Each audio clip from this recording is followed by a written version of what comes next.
మాది గొల్లపల్లి అనే గ్రామం. నా పేరు కృష్ణారెడ్డి. ఒక ఇంటి స్థలం కోసం నా బంధువులు లేక నా రక్త సంబంధులు నా స్నేహితులు నాకు తెలియదు కానీ చేతపడి చేశారమ్మా. ఇంటి స్థలం కోసం చేతపడి చేశారు. ఎన్నో హిందూ సాంప్రదాయ కలిగిన గుళ్ళు గోపురాలు తిరిగాను, మసీదుకి వెళ్ళాను, ఎన్నో నదులు సముద్రంలో మునిగాను. కానీ ఎక్కడ నాకు మంత్ర తంత్రాలు చేశారు, ఏవో తాయితలు కట్టారు, ఎన్నో చేశాను. ఎక్కడ నా ఆరోగ్యం కుదిరిపట్టలేదు. ఆఖరికి యేసుప్రభు దేవుడు నమ్ముకుంటే నీ ఆరోగ్యం బాగవుతుంది అన్నప్పుడు నేను 2012 జూలై 1వ తేదీ అప్పుడు దేవుడు నమ్ముకున్నాను. అయినా నా ఆరోగ్యం బాగాల. 2014 డిసెంబర్ 24వ తేదీని దేవుడు నమ్ముకున్నాను. కాబట్టి ఆ రోజు దామునేడు తిరుపతి చెరువులో బాప్తిసం తీసుకున్నాను. అప్పుడు దేవుడు నన్ను స్వస్థపరిచాడు. నా ఆరోగ్యం బాగైంది. ఆ దేవుడికి మహిమ కలుగును గాక. అలాగే యోహాను సువార్త 6వ అధ్యాయం 44, నన్ను పంపిన తండ్రి వాణ్ణి ఆకర్షిస్తేనే గాని ఎవడు నా వద్దకు రాలేడు. స్తోత్రం. ఇక్కడ ఈ టీఆర్ కంటికలో సాయంత్రం నేను సురేష్ అన్న వాళ్ళ కొడుకు మ్యాక్సిమం ఇంటింటికి సువార్త ప్రకటించా. పలానా సురేష్ అనే ఇంటికాడ ఈ రోజు సువార్త కూడికుందమ్మా, తప్పకుండా రావాలా అని చెప్పా. కానీ ఇక్కడ చిన్న గుంపు వచ్చారు. ఇక్కడ విషయం ఏమంటే నన్ను పంపిన తండ్రి ఎవరిని ఆకర్షించబడుతూ వాళ్ళు మాత్రమే హృదయం తాకబడి వాళ్ళు మాత్రమే వచ్చారు. కానీ మిగతా వాళ్ళ ఇంట్లో కూర్చొని మరి టీవీలో వస్తున్న సినిమాలు సీరియల్ చూసి వాళ్ళు ఎంజాయ్ చేస్తున్నారు. అది వాళ్ళ పర్సనల్. ఓకే. యోహాను సువార్త 5వ అధ్యాయం 24 నా మాట విని నన్ను పంపిన వాని యందు విశ్వసించేవాడు నిత్యం జీవం గలవాడు, వాడు తీర్పులోని రాక మరణంలో నుండి జీవంలోనికి దాటి ఉన్నాడని నీతో నిత్యంగా చెబుతున్నాను. ఓకే సార్, ఈ వాక్యం దేవుడు దీవించబడిన గాక. అంటే నా మాట విని నన్ను పంపినవాడు అంటే యేసు తండ్రి యెహోవా భూమిపైన యేసు పంపిన వాడు మాట వినమని ఈ వాక్యంలో సెలవిచ్చింది. ఇక్కడ మనిషి పుట్టడం ఎంతో నిజమో చనిపోవడం కూడా అంతే నిజము. కాబట్టి మనిషి మనకి చెప్పినా చెప్పకపోయినా వచ్చేది మూడు. ఫస్ట్ మనిషికి ముసలితనం, అది మనకు చెప్పి రాదు. రెండోది రోగం, అది మనకు చెప్పి రాదు. మూడోది వచ్చి మరణము, అది కూడా మనకు చెప్పి రాదు. ఒక ఇంటి పైన వర్షము మనకు చెప్పి రాదు. ఒక ఇంటి పైన మంచు, అది మనకు చెప్పి రాదు. చెప్పకుండా వచ్చేది మూడే. చూశారా? ముసలితనము అది ఎలా వస్తుంది, రోగము ఎలా వస్తుంది, మరణము ఎలా వస్తుంది, క్లుప్తంగా ముగించి నేను ట్రై చేస్తానమ్మా. కానీ మనము ఒక లేత అరిటాకు చూడండి. లేత అరిటాకు పండు అరిటాకు చూసి నవ్విందంట, నువ్వు ముసలవాడివి, నువ్వు పండిపోయినావు అనిందంట. ఆ లేత అరిటాకు చూసి పండు అరిటాకు చూసి వెగతాలు చేసింది. రేపు ఆ లేత అరిటాకే రేపు పండు అరిటాకు అయ్యే అవకాశం ఉంది. కాబట్టి నేటు బాలురు ఈరోజు యవనంగా ఉండవచ్చు, కానీ రేపటికి ఆ యవనుడే ముసలివాడు అయ్యే అవకాశం ఉంటుంది. ప్రియ సహోదరుడా, కాబట్టి ఈ లోకంలో మనకు వచ్చేది పోయేది మరణం ఒకటే. మనిషి పుట్టడం అది మనం తల్లి గర్భంలో ఉన్నప్పుడు డాక్టర్ దోరు మనం కనిపెడతాం, ఆడబిడ్డ మగబిడ్డ అని కనిపెడతాం. కానీ మరణము ఎప్పుడు వస్తుంది విషయం నాకు తెలియదు. మా నాన్నగారు గత డిసెంబర్ 5వ తేదీ చనిపోయారు. ఆయన చనిపోయి 1 గంట ముందు ఫ్రెండ్లీగా బాగానే మాట్లాడుతున్నాడు, చనిపోయాడు. మేము ఎక్స్పెక్ట్ చేయలేదు. కానీ మరణము ప్రతి మనిషికి ఎప్పుడు వస్తుందో విషయం అది చెప్పి రాదు. అలాగే ముసలితనము ఎప్పుడు వస్తుంది అని మనకు చెప్పి రాదు. చాలా మంది బ్యూటీ పార్లర్కి వెళ్తున్నారు, తెల్ల వెంట్రుకు వస్తే నల్ల వెంట్రుకు మార్చుకోవడానికి పెయింటింగ్ వేసుకుంటున్నారు. కానీ వాళ్ళు ముఖాన్ని వాళ్ళు కప్పుకోవచ్చు, కానీ వాళ్ళ ముసలితనం కప్పలేరు. దేవుడు ఒక వాక్యంలో సెలవిచ్చాడు. కీర్తన 11:4 చదువున్నా. యెహోవా తన పరిశుద్ధాలయంలో ఉన్నాడు. యెహోవా సింహాసనం ఆకాశం మీద ఉన్నది. ఆయన నరులను కనులా చూస్తున్నాడు. తన కను దృష్టి చేత ఆయన వారిని పరిశీలిస్తున్నాడు. Okay sir. యెహోవా ఆకాశం సింహాసం భూమి ఆయన పాదపీఠమంట. ఆకాశ సింహాసం భూమి ఆయన పాదపీఠమంట. ఎవరు మంచివాళ్ళు, ఎవరు చెడ్డవాళ్ళు, ఎవరు ఈ లోకంలో లోకపరంగా జీవిస్తున్నారా, దైవిక జీవిస్తున్నారా అని దేవుడు చూస్తున్నాడు.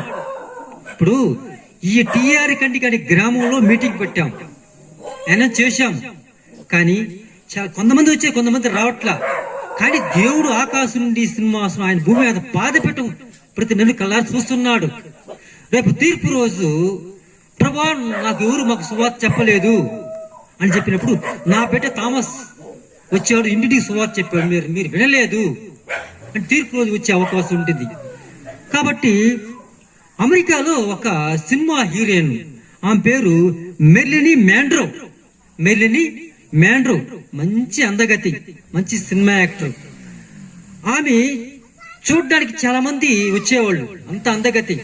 కానీ ఆ వయసు 36 సంవత్సరం వచ్చిన తర్వాత ఆమె చనిపోయింది. కారణం అంటే హాస్పిటల్కి వెళ్ళి స్లీపింగ్ టాబ్లెట్స్ వేసుకుని చనిపోయే ముందు ఆమె ఒక లెటర్ రాసింది.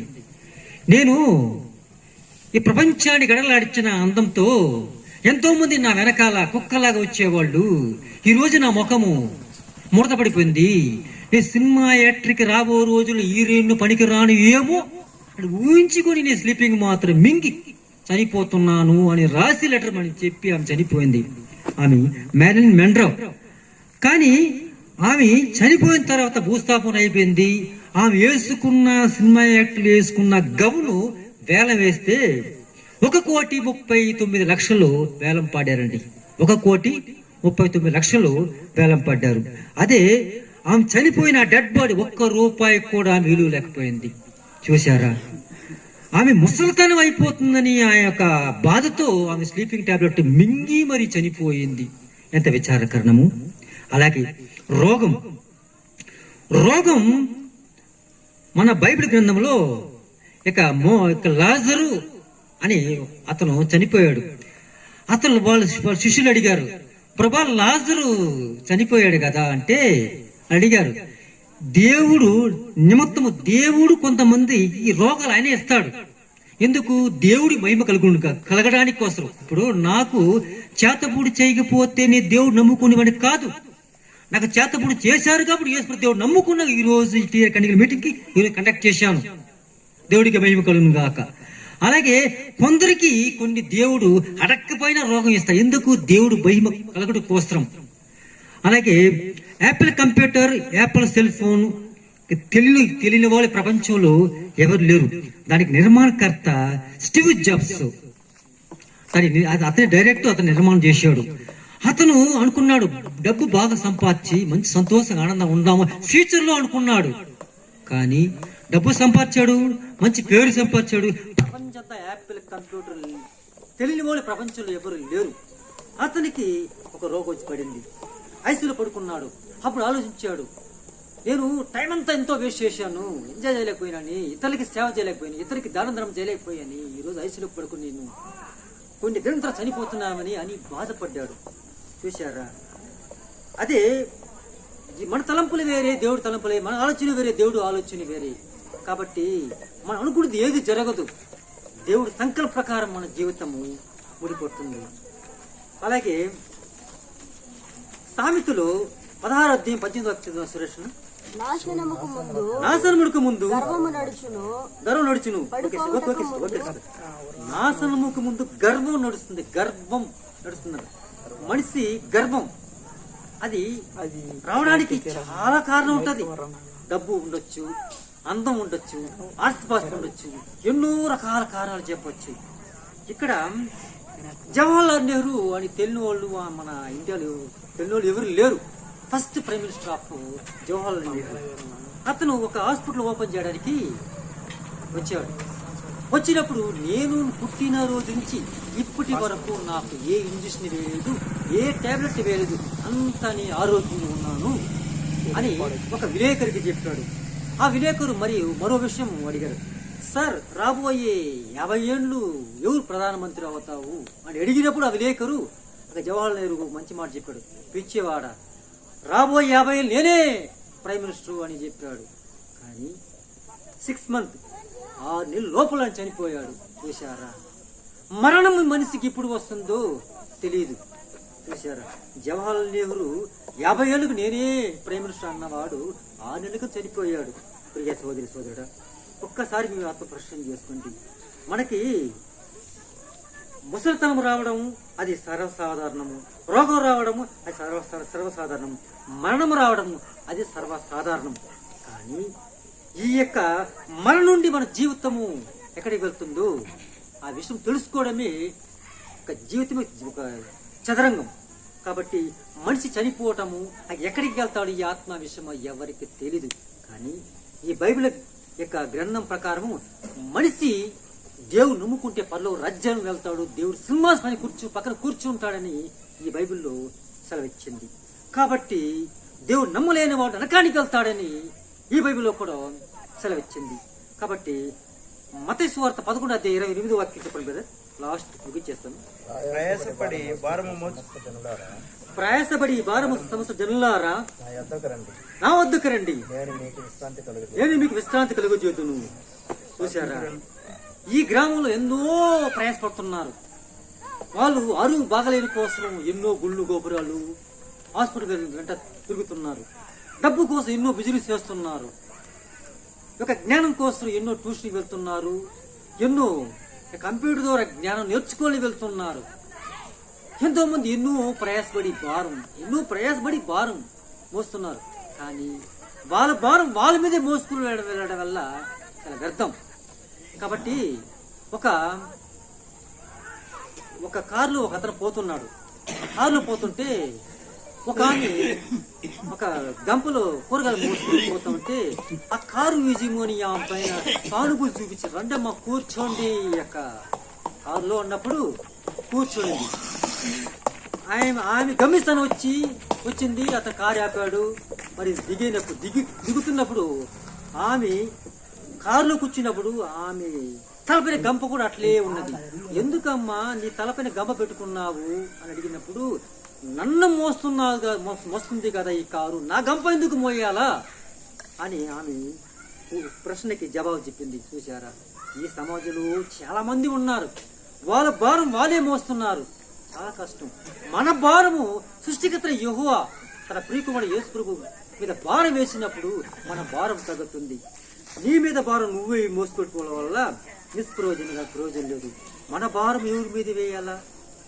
తండ్రిన దేవుడి మీద వేసినప్పుడు మన భారము తగ్గుతుంది. ఇప్పుడు ఒక ఇంటిలో ఒక తండ్రి ఉంటాడు. ఆ తండ్రి కుటుంబాన్ని పోషిస్తాడు, పిల్లల్ని భార్యని అంత ఆయన భారం. అలాగే అది లోక మర్యాద కోసము.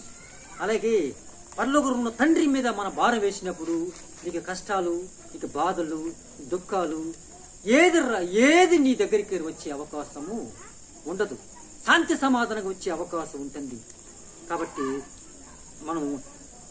మనము భారము ప్రియకుమారుడు యేసు దేవుడి మీద వేసినప్పుడు, మన భారం అంతా వేసినప్పుడు కష్టాలన్నీ తీరిపోయి అవకాశం ఉంటుంది. కాబట్టి ఈ వాక్యం ఆ దేవాదేవుడు దీవించబడును గాక. ఆమేన్.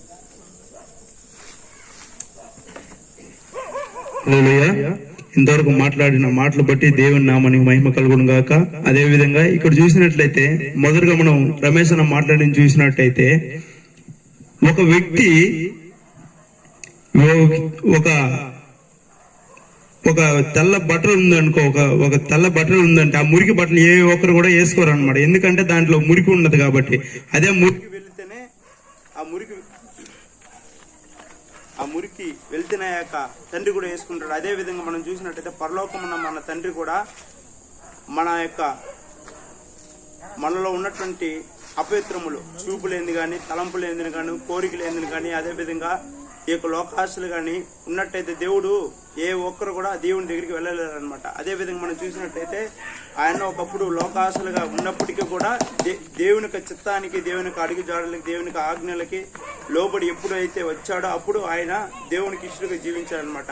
అదేవిధంగా ఇక్కడ చూసినట్లయితే మనం అందరం కూడా దేవుని నమ్ముకున్న వారమే. అయితే కొంతమంది దేవుని నమ్ముకోలేదనమాట. అలాంటి వారు కూడా మనం ఒక మాదిరిగా ఉండాలన్నమాట. అదేవిధంగా ప్రతిరోజు ప్రార్థన కలిగి ఒక్కసారి మనం ద్రాక్షరసమును బాప్తిసం తీసుకున్న తర్వాత ద్రాక్షరసము దేవుని యొక్క రొట్టెను మనం తీసుకున్నట్టయితే మన పాపం క్షమించబడిందని కాదు, కానీ ప్రతిరోజు అన్నమాట దేవుడు సైతాన్ అంధకార శక్తులు మనల్ని పోరాడుతుంది. పాపం ధరను, లోకం ధరను పడేయాలని సింహం వల్ల గర్జిస్తారనమాట. ఆ యొక్క అట్టి వాటిని మనం జయించాలంటే మన వల్ల కాదు. ఒక తాగుబోతున్నాడు అనుకో, ఒక తాగే వ్యక్తి ఉన్నాడు అనుకోండి, ఆ వ్యక్తి ప్రతిరోజు ఎన్నో మంది మీరు చూస్తుంటారు, ఇదే లాస్ట్ రోజు ఇంకో తాగనని చెప్పే వస్తాడు, మళ్ళీ మరొక రోజు తాగుతారనమాట. అదే ఆయన ఎన్నుకున్న అది బలహీనం, నా వల్ల అవుతుంది, నేను నిలిపేస్తాను, అది తప్పు. ఎప్పుడైతే దేవుడి యొక్క చిత్తానికి, దేవా నేను ఈ యొక్క తాగుడికి బానిసయ్యాను, ఈ యొక్క వ్యభిచారానికి బానిసయ్యాను, ఈ యొక్క దొంగతనానికి, ఈ యొక్క పాపానికి బానిసని, నన్ను ఈ పాపం నుంచి నన్ను విడిపించను ఎప్పుడైతే మనము దేవుని యొక్క పాదాల చెంత మోకరించి ఎప్పుడైతే అడుగుతామో అప్పుడు దేవుడు మనల్ని దానిపైన మనకి శక్తినిస్తాడు. ఈ లోకాన్ని జయించినాడు, లోకాన్ని పాపాన్ని జయించినాడు నాయన, మేము కూడా ఈ లోక పాపాన్ని జయించే శక్తిని నాకు దయచేయమని ఎప్పుడైతే దేవుడిని అడుగుతామో అప్పుడు మనకిస్తాడు. ఆయన ద్వారానే మనం ఏ యొక్క పాపమైనా సరే, లోకమైనా సరే జయించగలుగుతాం. అదేవిధంగా మనం ప్రతిరోజు కూడా ప్రార్థన కలిగి ప్రతిరోజు ఒక భక్తుడు చెప్పినట్టు రీతిగా ఒక క్రైస్తవుడికి ఒక పక్షికి 2 రెక్కలు ఉన్నట్టుగా మనం 2 లాగా అనమాట. ఒకటి వాక్యము, ఇంకోటి ప్రార్థన అనమాట. 2 కలిగి ఉంటేనే మనము పరలోక రాజ్యానికి వెళ్తాం.